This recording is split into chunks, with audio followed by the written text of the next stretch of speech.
Good evening class 10th। आज हम आप लोगों को कुछ इन नंबर्स के बारे में कुछ बेसिक चीज़ बतानी बहुत ज़रूरी है।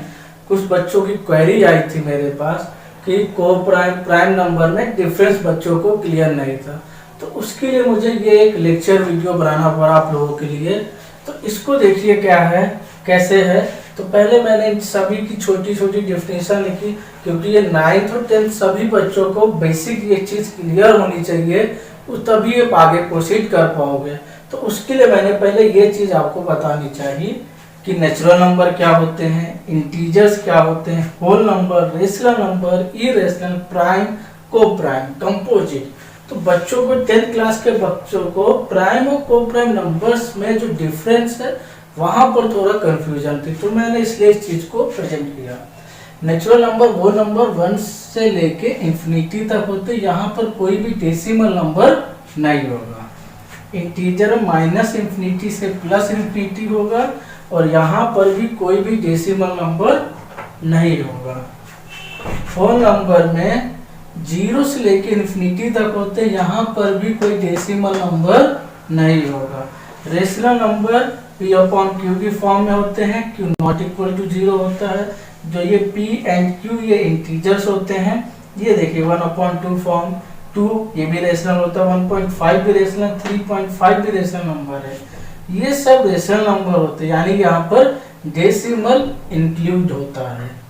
ये होते हैं रेशनल। अब हम irrational, prime, coprime, composite के बारे में आपको बता दें तो आपकी बातें और क्लियर हो जाएंगी। नोट करिए इसको।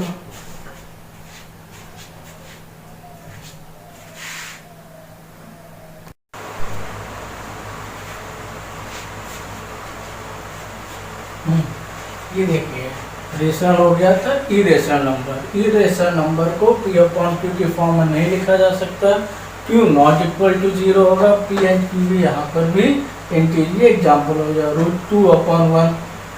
इसका मतलब क्या है, √2/1, Q नॉट इक्वल टू पाई, √3। ये सभी इरेशनल होते हैं। अब इनमें भी प्रॉपर्टीज होती हैं रेशनल और इरेशनल नंबर की। रेशनल नंबर्स में टर्मिनेटिंग नंबर्स होते हैं और नॉन टर्मिनेटिंग रिपीटिंग होता है, यानी कि टर्मिनेटिंग चलता है और नॉन टर्मिनेटिंग रिपीटिंग होता है। और इरेशनल में नॉन टर्मिनेटिंग, नॉन रिपीटिंग। इन टर्मिनेटिंग होने का मतलब भी मैं बता देता हूँ। टर्मिनेटिंग होने का मतलब है remainder not equal to 0, remainder not equal to 0।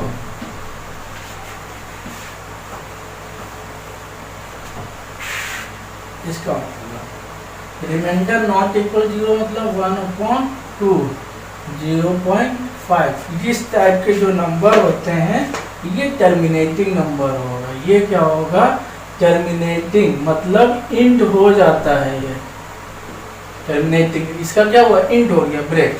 Non terminating repeating मतलब टर्मिनेट भी ना हो और रिपीट भी करते रहें। जैसे कि 1/3 ले लीजिए, 0.333, इसको हम लिख सकते हैं 0.3 बार। ये आपके होते हैं नॉन टर्मिनेटिंग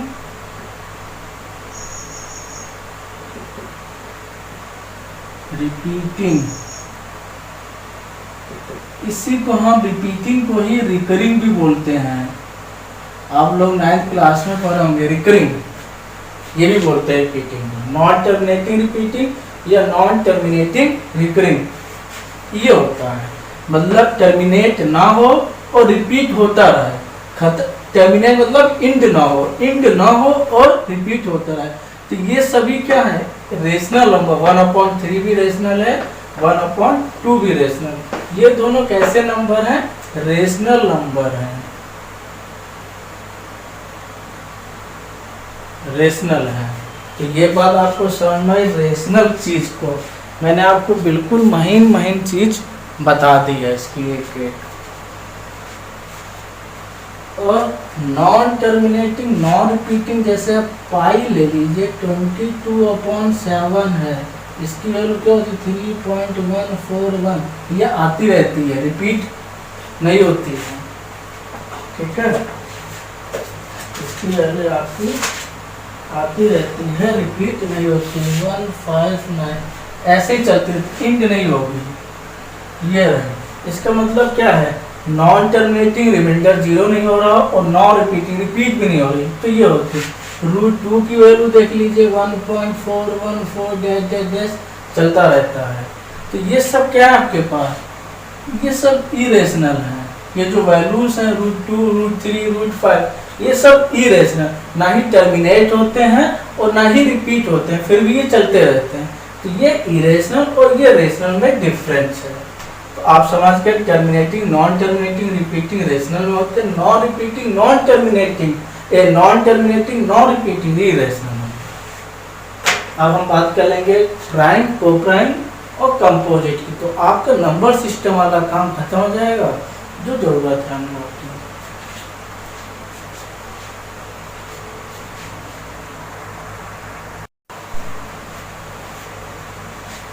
देखिए अदर डिफिनेशन, ये प्राइम नंबर, को प्राइम नंबर के को भी हम डिस्कस कर दें। और इसके लिए तो क्वेरी आई थी बच्चों की क्लास 10th की, कि उन्होंने बच्चों ने बोला था कि प्राइम नंबर, को प्राइम नंबर का डिफरेंस बता दीजिए। तो वो इसके लिए हमने ये वीडियो बनाया है स्पेशल। तो अब इसको ध्यान से देखिएगा, प्राइम और को प्राइम नंबर में क्या डिफरेंस है। देखिए प्राइम नंबर तो आप सब जानते हैं, प्राइम नंबर वो नंबर होते हैं जो 1 से डिवाइड होता है और सेल्फ से डिवाइड होता है, divisible by 1 and is self. तो क्लियर है, हाँ ये 1 प्राइम नंबर नहीं होता है, ठीक है, 2, 3, 5, 7, 1। तो को प्राइम 1 प्राइम नंबर नहीं होता, ध्यान दीजिएगा। Coprime number it is called as mutually, इनको हम म्यूचुअली प्राइम नंबर भी बोलते हैं या रिलेटिवली प्राइम नंबर। म्यूचुअली इसलिए बोलते हैं क्योंकि यहाँ पे हम पेयर लेके बात करते हैं, पेयर में बात होती, सेट में बात होती, इतना ध्यान दीजिएगा। प्राइम नंबर, को प्राइम नंबर सिंगल नहीं होगा, पेयर्स में होगा। If only positive integer that divides both of them is 1। इसकी कई डिफिनीशन है, हर बुक में अलग अलग है। मैं आपको सब तीन डिफिनीशन है, तीनों डिफिनीशन लिखा दूंगा, आपको जहां से क्लियर लगे वो आप देख लीजिएगा। If only positive integer that divides both of them is 1। कोई भी positive integer, only positive integers होते हैं जिन्हें डिवाइड किया जाता है 1 से, यानी कि कोई भी ये पेयर हो गया आपके पास 5 और 7, ये किससे डिवाइड हुआ 1। इसका मतलब क्या, ये को प्राइम नंबर है, ये कहने का मतलब है। अगर 4 और 6 होगा तो ये आपके क्या होंगे, नॉट को प्राइम नंबर।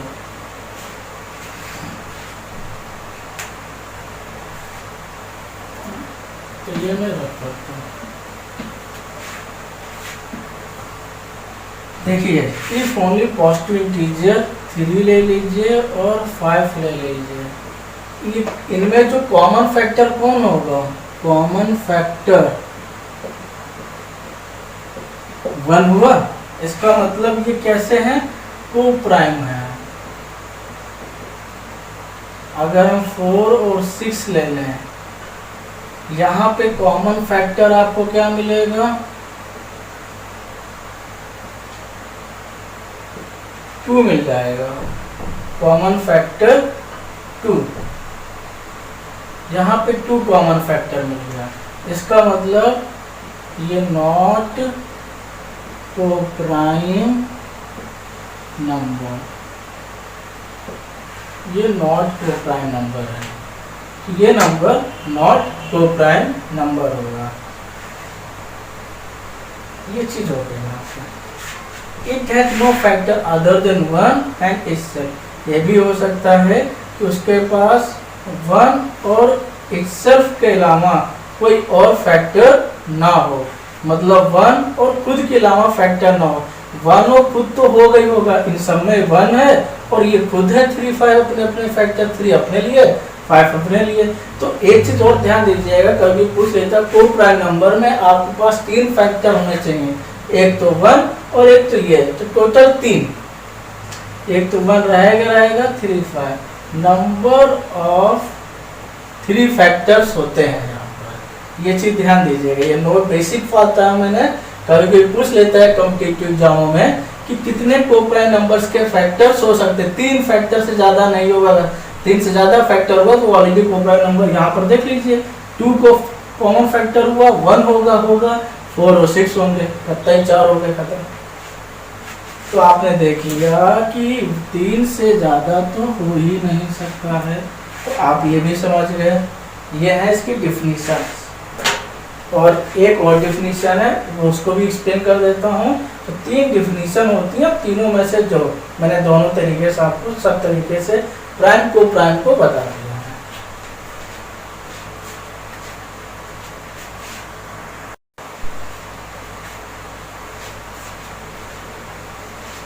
ये रहा को ये तीसरी डिफिनीशन, फर्स्ट सेकंड लिखा दी थी, थर्ड भी देख लीजिए आपको जो अच्छा लगे। एग्जाम्पल तो ये सभी रहेगा। A set of integer can also be called coprime if its elements share no common positive factor except 1। ये तीनों डिफरेंस अब हिंदी भाषा में समझ जाइए। एक छोटी सी भाषा में मैं ये बताना चाह रहा हूँ, कोप्राइम नंबर वो नंबर होते हैं जो पेयर में लिए जाते हैं, पेयर में कंपैरिजन करते हैं। किन्हीं 2 इंटीजर्स को पेयर करिए, उसमें कॉमन फैक्टर 1 मिलता है तो कोप्राइम है, कॉमन फैक्टर 1 नहीं मिलता है तो वो कोप्राइम नहीं होंगे। क्या बताया मैंने, कोप्राइम वो नंबर होते हैं अगर 2 इंटीजर लेते हैं, उनमें कॉमन फैक्टर 1 मिलता है तो वो कोप्राइम होंगे। जैसे इसमें कॉमन फैक्टर कौन है 1, इसका मतलब क्या होंगे कोप्राइम नंबर। 4 7 coprime number. 8 और 10 में कॉमन फैक्टर क्या होगा 2, तो इसका मतलब ये नॉट कोप्राइम।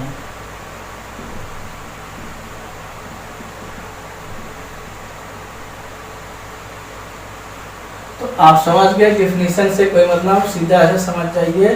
कोई 2 इंटीजर ले लीजिए, उसमें कॉमन यानी इंटीजर्स का पेयर लीजिए, कॉमन फैक्टर 1 मिलता है तो कोप्राइम नंबर, कॉमन फैक्टर 1 नहीं मिलता है तो नॉट कोप्राइम। यहाँ पर क्या था, कॉमन फैक्टर 1, इसका भी कॉमन फैक्टर 1, इसमें कॉमन फैक्टर 2 आया था तो कॉमन फैक्टर 1 मिलेगा तो कोप्राइम, कॉमन फैक्टर 1 नहीं मिलता है तो नॉट कोप्राइम नंबर। ये बोलते हैं कोप्राइम।